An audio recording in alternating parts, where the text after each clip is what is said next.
അതുകൊണ്ട് ഒരു ചെറിയ റിക്വസ്റ്റ് ഉണ്ട്.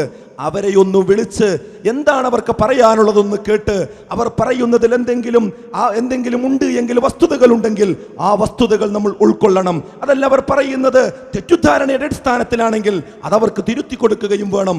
അങ്ങനെ റോട്ടിൽ നിന്നുള്ള ചർച്ച റൂമിലേക്ക് കൊണ്ടുവരണം. ഇത് റോട്ടിൽ വെച്ചല്ല പറയേണ്ടത്, റൂമിൽ വെച്ചാണ് പറയേണ്ടത്.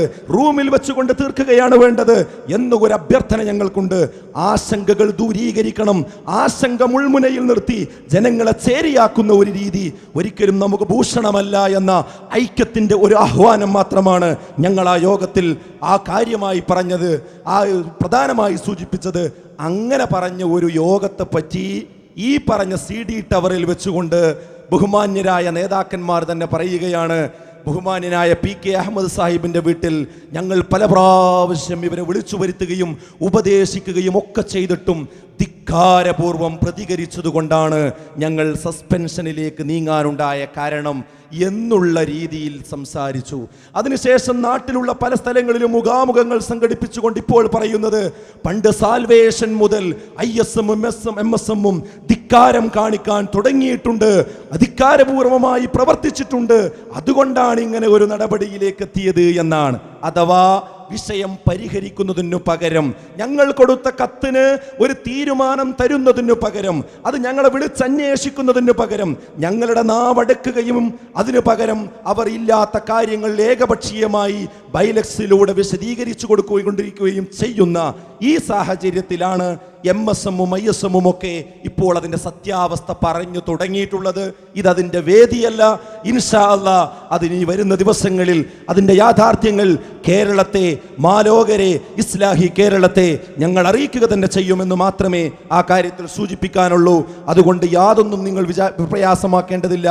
MSMനെ സംബന്ധിച്ചിടത്തോളം, ISMനെ സംബന്ധിച്ചിടത്തോളം ആ തീരുമാനം വന്നത് ഞങ്ങൾ അതിനോട് പ്രതികരിച്ച രീതി ഇതാണ്.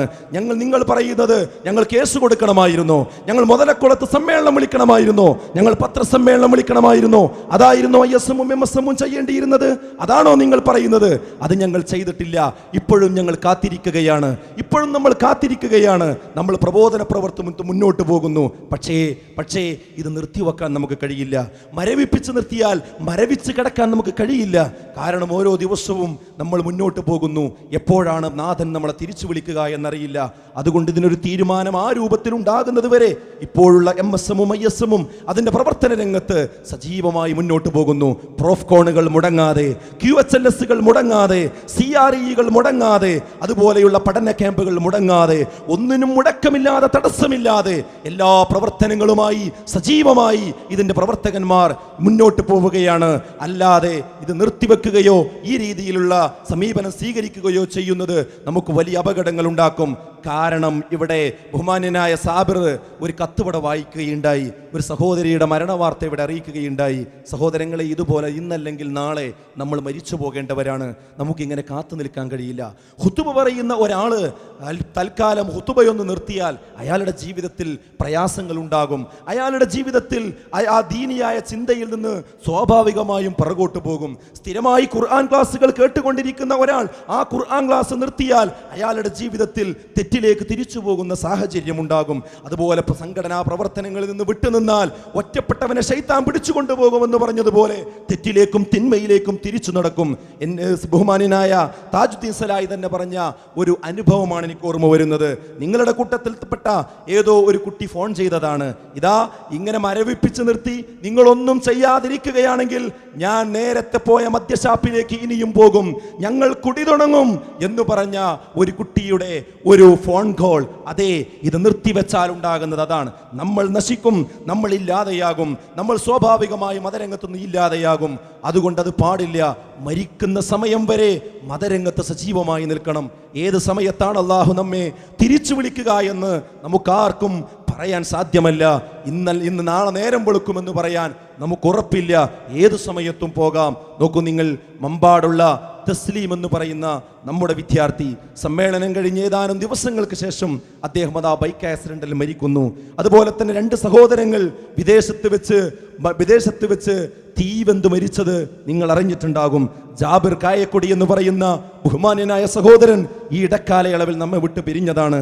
അതുകൊണ്ട് ആവർത്തിച്ച് ഞാൻ പറയട്ടെ, ഈ പ്രതിസന്ധി തരണം ചെയ്യേണ്ട ചിന്തിക്കേണ്ടത് നമ്മുടെ ഓരോരുത്തരുടെയും ജീവിതത്തിലാണ്. നമ്മളെ പരീക്ഷിക്കുകയാണ് പടച്ചതമ്പുരാൻ. മതരംഗത്ത് ആശയക്കുഴപ്പങ്ങൾ ഉണ്ടാകുമ്പോൾ രണ്ട് നിലപാടുകൾ നമുക്ക് സ്വീകരിക്കാം. ഞാനൊന്നും അറിയില്ലേ എന്ന് പറഞ്ഞുകൊണ്ട് മാറി നിൽക്കാം. അതല്ല, എന്താണ് വസ്തുത എന്ന് അന്വേഷിച്ചുകൊണ്ട് അത് പഠിച്ചു മനസ്സിലാക്കി അതിൻ്റെ ഹക്ക് ഉൾക്കൊണ്ടുകൊണ്ട് നിലപാടുകൾ സ്വീകരിച്ച് മുന്നോട്ട് പോകാം. അതിനിടക്ക് അല്ലാഹു നമ്മെ തിരിച്ചു വിളിക്കുകയാണെങ്കിൽ അൽഹംദുലില്ലാ, റാഹത്തായി നമുക്ക് തിരിച്ചു പോകാം. ആ ഖബറിലാണ് നമുക്ക് പ്രതിസന്ധി തരണം ചെയ്യാനുള്ളത്. നാളെ പരലോകത്താണ് നമുക്ക് പ്രതിസന്ധി തരണം ചെയ്യാനുള്ളത്, അല്ലാതെ ഇഹലോകത്തല്ല. നമ്മൾ പ്രസിഡന്റും സെക്രട്ടറിയുമായി എന്നും ഉണ്ടാവുകയില്ല.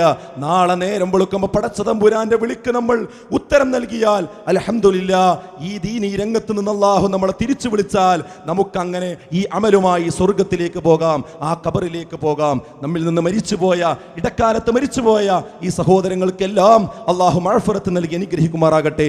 ഇവരോടൊപ്പം അല്ലാഹു നമ്മയും ഉൾപ്പെടുത്തി അനുഗ്രഹിക്കുമാറാകട്ടെ. അസ്സലാമു അലൈക്കും വറഹ്മത്തുള്ളാഹി.